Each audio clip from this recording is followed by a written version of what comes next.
I'm Carol Bennett with e-luminate, part 3 of our series, talking to Dr. Clara MacNamee. In part 1, we heard about Clara MacNamee's background and adventures leading to her vision. In part 2, we heard about how she was able to convert a simple little clinic in Nepal into a rather multi-service hospital. But Clara, you just don't stop. So here in part 3, Clara's going to tell us about her 5-year plan. So go for it. What are your plans for the future? Well, there are 7 higher villages we serve, and there are a lot of young people there. And education is there, but it's very limited. Okay. It's more, I'd say it goes up to about our 10th grade. 10th grade, okay. It's public school? It's public. Okay. Except they have to pay for their uniforms, Okay. and they pay for their books, and they pay a modest fee for school. Okay. Not all children go to school. And that's that's something I'm thinking about. Okay. But right now, That'll be your 6th-year plan. I think the 5-year plan is to build a school of nursing at the hospital site. We have a space.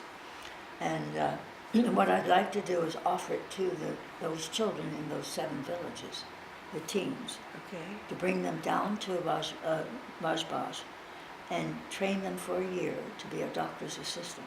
Excellent. But they sign a contract for 5 years. They'll go back and run an outreach clinic. Uh-huh. And thereby we have immediate services for the village. Great. Then after 5 years, they have an education, they have a credential, and they can go anywhere they want and earn a very respectable living. So what kind of services would they be able to provide in their villages? Well, they do inoculations. The biggest service that I have in mind is birthing, Birthing. because the women in all the villages birth at home. And Dr. Ramu and I agreed the most prevalent ill of the women are prolapse uteruses. Oh dear. And it's a tragedy of incompetent birthing. Oh dear. So that's one of the major surgeries. Inoculations, they can do suture wounds, they could, broken bones, they can... Set minor breaks. Yeah, minor breaks. And just general, what shall I say, health clinic emergencies can be handled there. Good. You know, and they get wounded a lot. I just had a communication from the hospital this week, and the man had severed his hand, all the tendons across his hand from a machete, and they could do the simple treatment of the wound and could tape it to until a doctor could suture the ligaments. Oh dear. So earlier on you talked about trying to find yourself after retirement.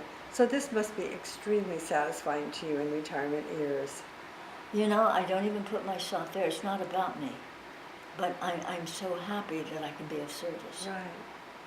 So do you go back to Nepal very often? Every year, in the month of October. Every year? So how many times have you been there? Well, since 2012. Wow. 6 times. Oh my gosh. And I hope to keep going. So what are you doing to ensure the program continues beyond you?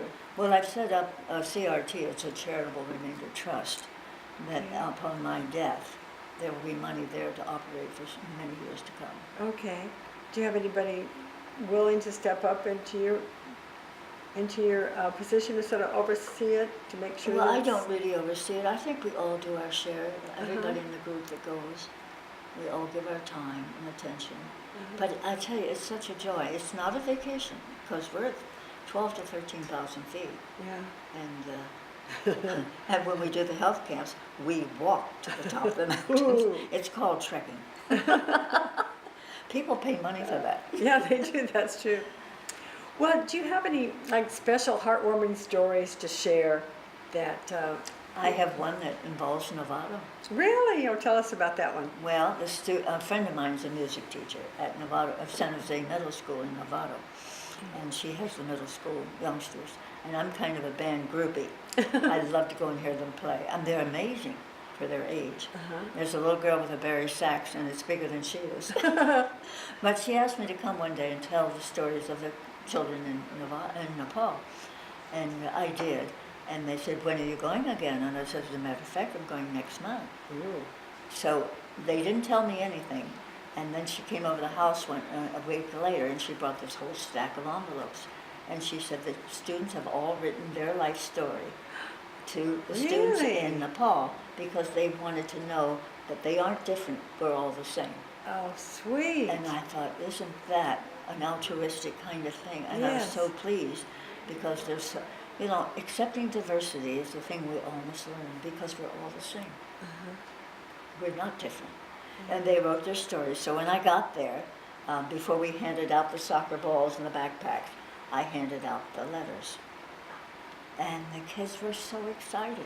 This is my letter. And they read it and read it. And they could read English, of course, huh? They started in English in the early years, Oh, good.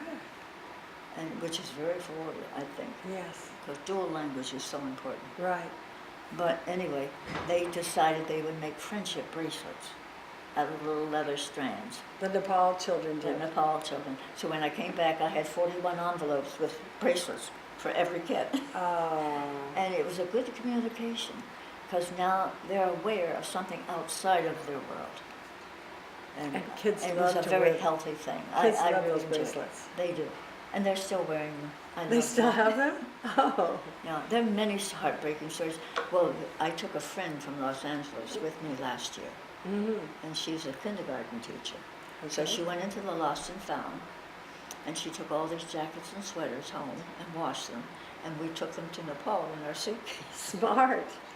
And we laid them out on the bench at the school where we were going to run the health clinic. Uh-huh. And the teachers would come out, and they knew their students, so they'd call a student down to pick out a jacket or a sweater. And it was so amazing. He was about 7. He's dancing around the schoolyard, my jacket, my jacket, my jacket. I cried. Oh, I bet, yeah. Something so used that we would toss away at Right. the end of the year. Right. Washing it and giving it to the child was a gift. They have nothing. You walk along the trails and you go through villages. Come, come, come, have tea, have tea. And you walk into this one-room building in which probably 8 or 10 people sleep. And all the cups are lined up on the shelf, and there's an open fire pit for the cooking, and you have a cup of tea. Oh, nice. The generosity and the heartfelt goodness is amazing there. And it's I've the heard poorest that. country in all of Asia. Is it really? Nepal is? Oh, I've heard that the people are just really very, But we've missed something. yeah. Yeah. Well, do you have any other stories? Let's see what else I can. There's so many Okay. that are so heartwarming. Well, now I saw you in the movie. I saw this recent movie about you, and Uh-oh. you were climbing down this rock pathway, and these 2 women were holding you up, and you were all giggling and having so much fun. Tell us about that. Well, they found out how old I am, which was a mistake. So now they feel they have to assist me. So they're grabbing my arm. Now I'm trying to hold on to the trekking poles. I've got good strength and good balance, but they are off balancing me. And I'm going to go over the cliff today. But my friend Aka, he runs a Tonka painting school in Kathmandu. He's promised if I send my ashes, he'll build the stupa. So I thought, that stupa's getting built. But they all try to help me, and I keep saying, I'm fine, I'm fine. They're very generous Yeah, and very helpful. that's sweet. I guess I can say to everybody just to be sure and try to donate. Try to donate to continue the efforts that Clara has done here. So if anybody listening would like to donate, they could contact Steve Gross at steveggross@earthlink.net or go to the website